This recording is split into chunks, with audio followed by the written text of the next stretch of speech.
इरमदम इपाउ YouTube channel मियंग ताबिरिबा पुनम पुतारामना ओक्चरी ngasi phongkhiba tongan tongan ba pauche singdagi maroiba pau khara pathokchari ahanbada maroiba pau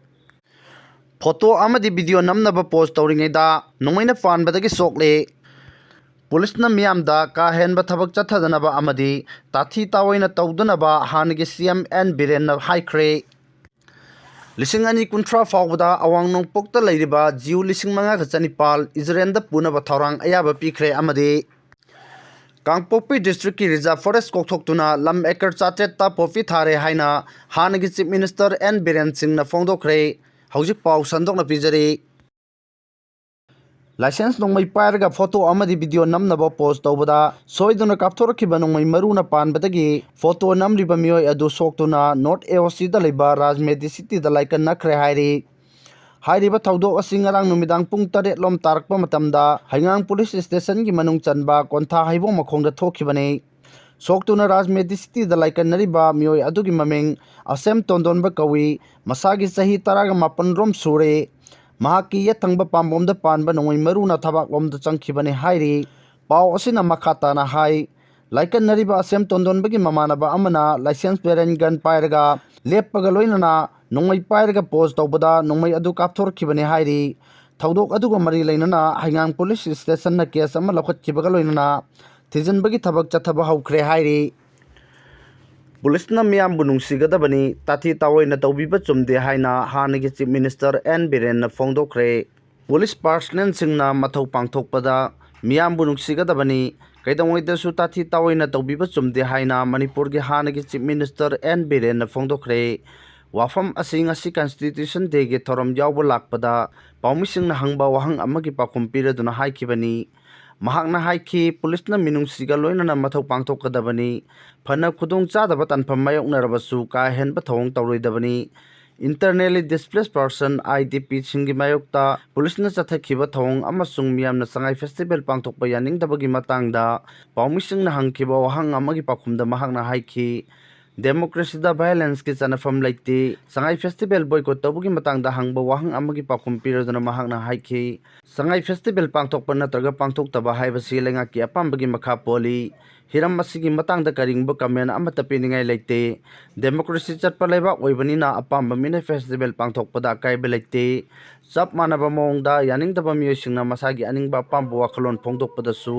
थोइदोकना अकाइबा लेते हाइखि पनबा याबदी सोमबुंग अमसुंग सजियोदा हांगबा रिलीफ कैंपसिंगदा चंगजेफम लौदुना लैरिबा दोलाइथाबी कौ अमदी साधुयंग खोमांगी IDP सिंग मयुमदा हंजरगे हाइदुना लाकपदा पुलिसना लंबीदा थटलगा यामना ताथी तवैना तौबीखिबगी सक्तम सिंग वीडियो वायरल ओइरखिबनी पर्सनल सिंग अदुना सगोलमान कम्युनिटी हेल्थ सेंटर दसु टियर गैस काप्सिन बलाइखरबनी Well, to say, there is no place for violence. There is no place for violence, might be from any angles. But as a politician, as a public leader, I will say to the police, don't do any access to the general public. Restraint करना बहुत जरूरी है. Public को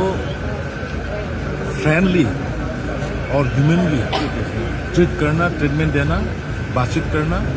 बहुत जरूरी है. We should not do any access treatment to the people. No, ये government is there, government का विजडम है. तो जो जाना चाहता है आने दो, नो नहीं आना चाहता है मत आने दो, डेमोक्रेसी है. लेकिन ये संगाई फेस्टिवल में जो गवर्नमेंट ने करने का निर्णय ले लिया तो हम लोग क्या करें. लिसिंग अनि कुंथ्रा फावदा अवांग नोंगपोकता लैरिबा जिउ लिसिंग मंगा का चनिपाल इजराइल दा पुनबा थौरांग अयाबा पीखरे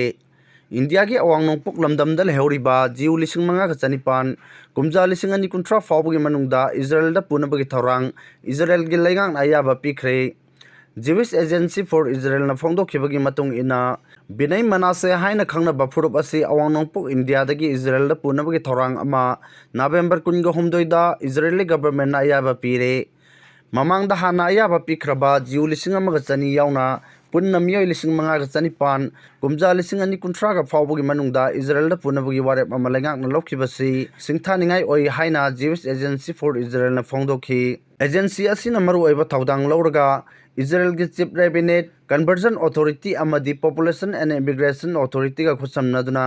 जिउसिंग होंदोकनब थौरांग लखटगदौरी निंथीना मसक खंगदोकपगी थबक पाइखटलब मतुंगदा मियोइसिंग अदु तोंगान तोंगानबा फ्लाइटसिंगदा होंदोकनब थौरांग तौरी थौरांग असि लखटपदा चौराकना $1 मिलियन 28 लोम चंगने हाइना पानरी immigration and interaction minister office ऑफरना हिरम असिगी मतंगदा पुखटखिबा प्रोपोजल अमा इजराइल की कैबिनेटना याबा पिखिबनी थौरांग असिगा मरी लेनना रेबिस की मिहुत कांगबु अमा इंडिया दा लाकदौरी कांगपोपी डिस्ट्रिक्ट की रिजर्व फॉरेस्ट कोथोक्तुना लम एकर 400 पॉपी थारे हाइना ex chief minister N Biren Singh फोंदोखरे मणिपुर कांगलुपी इरांग हौरखरबा मतुंग कांगपोपी डिस्ट्रिक्ट की मनुंग चनबा रिजर्व फॉरेस्ट कोथोक्तुना लम एकर 400 पॉपी थाजिल्ले हंदकता चथगिबा एरियन सर्वे अमदा फिबम अदु खंगबा ngamlakkhibani haina ngasi hanagi chief minister N Biren फोंदोरकले माइक्रोब्लॉगिंग साइट अमा ओइरिबा एक्स दा एन बीरेन मखा ताना हाई उमंग सरुकसिंग कोथोक्तुना पाक छंगना पॉपी थाजिलकलिबा असि मणिपुर की कल्चर एंड हेरिटेज दा चावना सिंगनबा अमनी मधु थेंगननबा काउंटर नार्कोटिक्स की ओइबा अकनबा थबक पाइखटपा मथौ तारे महाक की लेगाक लेरिङै मतमदा पॉपी थाजिनबगी मतंगदा वाफम कया फोंदोखिबा मतमदा कनागुम्बा सिंगना यानिंगदबा फोंदोकपा लाइखि गोल्डन ट्रायंगल हाइरगा खंगनरिबा खुदोंथिनिङै ओइरबा ड्रग कॉरिडोर हेना पाकथोक चौथोरक्तुना इंडिया की मणिपुर फाउना ड्रग पुथोक पुछिन तौबा लेरबनी पॉपी पार्क से थारकपन मरम ओइरगा मणिपुर की पाक चौरबा उमंगी सरुकसिंग तपना तपना मांगसिललकले मसी यंगसिनबा मथौ ताई हाइरी Assam rifles army CRPF BSF narcotics bureau control Manipur police अमसुंग तोंगान तोंगानबा एजेंसी सिंगना सुसमनदुना पॉपी पाम्बी याथपगी थबक थोरम क्या पाइखटखिबा अदुमक सिंथानिङै ओइबा अमनी अदुम ओइनमा हौजिकसु पॉपी पार्क से थारकपगी सिंगनबा अमा चावना मायोकनरी पॉपी थाबा मफम सिंग कन्नबगीदमक था अमा Chumna अकनबा operation चथबा मथौ तारकली Poppy थाजिलकपगी Ariane footage अमसु थादोरकली चटलिबा था असि कुनगा मरिदा एरियल सर्वे चथबदा कांगपोपी डिस्ट्रिक्ट की सपरमीना पुलिस स्टेशन की मनुंग चनबा मखान विलेज की चिंगसांग की लम एकर 400 पॉपी थारंबादु खंगलखिबनी महाकना मखा ताना हाइरिबा मफम अदु कांगलातोंगबी कांगपोपी रिजर्व फॉरेस्ट की मनुंग चनबा अदुगा कौब्रू सिंग की सरुक सिंगदनी कौब्रू हाइबसी यलोंमी सिंगना लाई खुरुंबा चनरिबा सेंगलबा मफम अमनी चांग वांगना उमंग कोकथोरकपा असिना लमदम असिगी कल्चर दा अचौबा सिंगनबा अमा ओइरकली पाक सन पॉपी थारे हाइबसी अचुंबा अमनी खुदकी ओइना अकनबा थबक पाइखतुना मणिपुर की कल्चरल इंटीग्रिटी अमसुंग इकोलॉजी दा सिंगनरकलिबा असि थिंगहौबा मथौ ताई हाइरी मणिपुर मियामना कॉन्स्टिट्यूशन गाक्तुना मांगजिन थाबा अमदि नुंसी चानना हिंमिनबगी खोंथांग लखतुना लागली हाइना मणिपुर की गवर्नर न फोंदोखरे मणिपुर मियाम की थौना लेना खांब कनबगा लोइनना स्टेट असिदा डेमोक्रेटिक प्रोसेसिंग मखा ताना लेहन्नबा खोंथांगसिंग असिना इंडियन कॉन्स्टिट्यूशन की नुंगी ओइबा वहानथोंग अदु मयेक सेंगना उथोकली हाइना मणिपुर की गवर्नर अजय कुमार भलाना फोंदोखरे वाफम असिंगसी Manipur state film development society MSFDS की पैलेस कंपाउंड लेबा ऑडिटोरियम दा सही असिगी ओइना हमारा संविधान हमारा स्वाभिमान हाइबा थीम दा पांथोकपा कॉन्स्टिट्यूशन डे संविधान दिवस ऑब्जर्वेशन की थौरम दा गवर्नर न फोंदोखिबनी थौरम असिगा मरी लेनना गवर्नर न मखाताना फोंदोकलदुना हाई स्टेट असिगी ओइना हाइसिंगलबा सिविल सोसाइटी ऑर्गेनाइजेशन दगी हौदुना टेलेंट लेरबा नहासिंगना तोंगान तोंगानबा हिरम हाइबदी education sports arts and culture अमसुंग एंटरप्रेन्योरशिप ता मणिपुर स्टेट असी स्टेट सिंगदगी मांगजिल थानब होनदुना लागली मसिना ताकपदी इंडियन कॉन्स्टिट्यूशन न सिटीजन संगदा पीरिबा असेंगबा आइडिया सिंग अदुना लुचिंगलगा खुमांग चावसिनबा अमदि नुंसी चानना हिंमिनबगी लंबी यातपा अदुगी ममी तारी महांगना स्टेट असिगी मियामदा डेमोक्रेसी की वैल्यूसिंग लाइहंदुना अमत तोइना हिंमिनबा अमदि इंडियन कॉन्स्टिट्यूशन असिबु फ्रेम तौरंबा लुचिंगबसिंग अदुना इंडिया असिबु मपुंग पाबा डेमोक्रेटिक कंट्री अमा ओहेन्नबगेदमा होनरंबसिंग अदु स्टेट असिगी मियामना इकाई खुमनदुना कॉन्स्टिट्यूशन पीबा राइट्स ड्यूटी अमत्ता ओइना हिंमिनबा हिंसा थादोकपा अमसुंग कम्युनिटी खुदिमकी डिग्निटी अमसुंग राइट्स सिंग ngang हिंमिनगदबनी हाइ फोंदोखि गवर्नर न मखा तारदुना हाइ मतम अदुगी इंडिया की कॉन्स्टिट्यूशन की असेंबली दा यावरिबा मियंग सानना उबुगंबा लुचिंगबसिंगना इंडियन कॉन्स्टिट्यूशन असी सेंबिरमदुना हौजिक्ति आसांगबा खोंचत अमगा लोइनना कॉन्स्टिट्यूशन असी इंडिया पुंबदा चतनदुना लाखी इंडियन कॉन्स्टिट्यूशन असिबु मपुंग फाना अमदि Marik Chumna frame तौनबा होटनाखिबा doctor B R. Ambedkar की कथोकलंबसिंग अदुना असेंगबो वाखलोनगा लोइनना मपुंग फाबा डेमोक्रेटिक ओइबा कंट्री अमा लिंगनबा होटनारंबा असिना मरम ओइरगा ngasimak इंडियन कॉन्स्टिट्यूशन की फ्रेमवर्क सिंग असि मालेमदा ख्वाइदगी मगुल लैबा कॉन्स्टिट्यूशन अमनि हाइना लौनरी मरम असिना कॉन्स्टिट्यूशन की मोरालिटी हाइबदी रूल्स ऑफ लॉ असि सिटीजन खुदमकी इनदबा यादबा खोंगफम अमगुम लौगदबनी हाइरिबा खोंगथांगसिंग असि मरु ओइना लैबाक असिगी हौगलकलिबा नहारोनसिंगी अचौबा थौदांग अमगा लोइनना डेमोक्रेसी की मगुनसिंग असि ngaktuna थंबा मथौ तंगाई फदबा गवर्नरना फोंदोखी थौरंगी सरुक अमा ओइना गवर्नरना लुचिंगदुना ngasi तेनखिबा ऑफिशियल सिंग एमएलए सिंगा लोइनना कॉन्स्टिट्यूशन ऑफ इंडिया की प्रियम्बल हाइबदी जस्टिस लिबर्टी इक्वालिटी अमसुंग फ्रेटर्निटी असि ngaktuna नेशन असिगी यांगलेन सरु ओइरिबा कॉन्स्टिट्यूशन की प्रियम्बल असिबु ngaktuna चटकनी हाइना पाथोकमिनखी ngasi थौरम अदुदा हानगी चीफ मिनिस्टर ओइरंबा एन बीरेन सिंह राज्य सभा की एमपी लेसेंबा सना जौबा एमएलए सिंह चीफ सेक्रेटरी एडवाइजर मकोक थोंबा ऑफिसर सिंह ओजा सिंह महेरोय सिंह कयाना सरुक याखी ngasi पांथोखिबा कॉन्स्टिट्यूशन डे असि इंग कुमजा लिसिंग अमगा चमापन निफुगु मापनदा कॉन्स्टिट्यूएंट असेंबली ना इंडिया की कॉन्स्टिट्यूशन बु लिसिंग अमगा चमापन निफु मापन की नवेंबर 10 तरुक्तगी हौना चटनबा होबा नुमित अदुबु निंगसिंगदुना पालन तौबा थौरमने चौखत थौरांग तौबदा क्वालिटी कंप्रोमाइज तौबा वांगोई एससी की ओइनदी यारोय हाइना केंद्र असि की एमएलए खुराइजम लोकेन न फोंदोखरे वांगोई द लैबा कम्युनिटी हेल्थ सेंटर दा ब्लड बैंक अमदी लेबर रूम सेंगबत सागवतलिबगी फिबम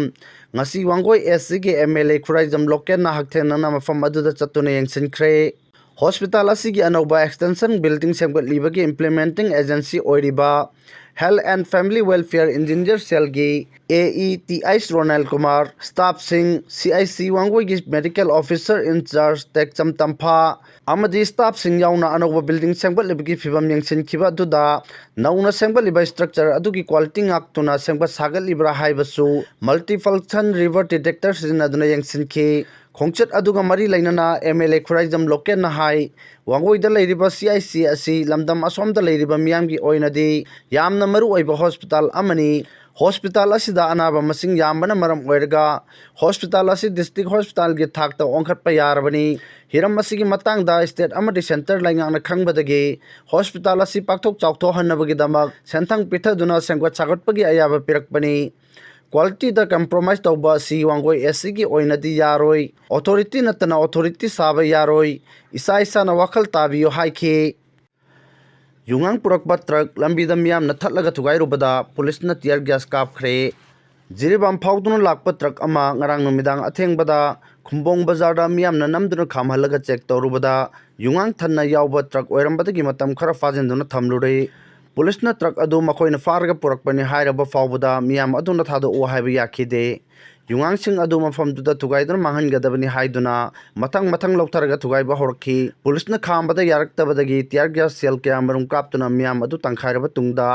पोलमसिंग अदु कनबंग मौखी पुलिसना थादोरकपा चेरोल अमगी मतुंग इन्ना युंगांगसिंग अदु कांगपोपी डिस्ट्रिक्ट की मनुंग चनबा कथेलमानबी पुलिस स्टेशन दा कंबाइन फोर्स ना चेक तौरुबदा फागतपंगमखिबनी एक्साइज डिपार्टमेंट की मियोइदा सिनरबा तुंगदा लोगी ओइबा थबकसिंग लौखटनबा इम्फालदा पुरखिबनी तंजा अदुदा लंबीदा नुपी मयाम अमना गाड़ी खामलगा युसिंग अदु थुगाइनबा होनरखिबनी हाइरी युंगांगसिंग अदु ट्रक AS01NC 2547 दा पुरकपनी गाड़ी अदुगी ड्राइवर की ममिंगना फर्जन अली कवी महाक असम की बरपेटादगिनी मैजिक मूवमेंट केस तारागा मापल ऑल मॉक केस कुनगनिपन जाउना लुपा लाख तारागा मापन गलिसिंग कुंट्रान निथोई रोंगी युंगांग फारे